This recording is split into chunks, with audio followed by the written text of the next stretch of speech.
Més coses. Barcelona no perd pistonada en el sector turístic, tot i la crisi. L'any passat va rebre 7,4 milions de turistes, un 0,7% més que el 2011, majoritàriament nord-americans i russos. En canvi, la crisi sí que ha passat factura al turisme nacional. Els espanyols venen menys. El 2012 les seves visites van baixar prop d'un 7%. Els turistes continuen venint en massa a Barcelona i, malgrat el context de crisi, el sector passa per un bon moment. Per segon any consecutiu, els Estats Units encapçalen el rànquing de visitants amb un increment del 4,7%. El segueix el Regne Unit, que també creix i amb força, un 12%.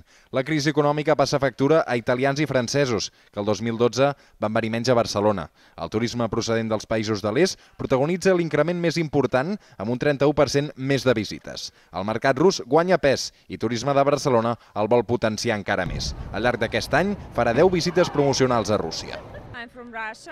Soc de Rússia i estic fent les vacances a Barcelona. Aquesta és la meva primera visita. Aquí gastarem potser 500 euros.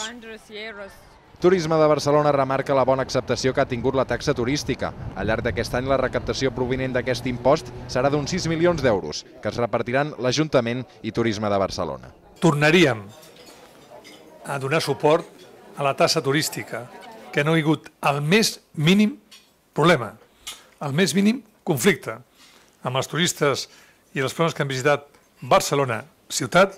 Us puc dir que mitja Espanya m'està demanant que els expliqui com funciona això, quan fa un any ho criticaven d'una forma absoluta.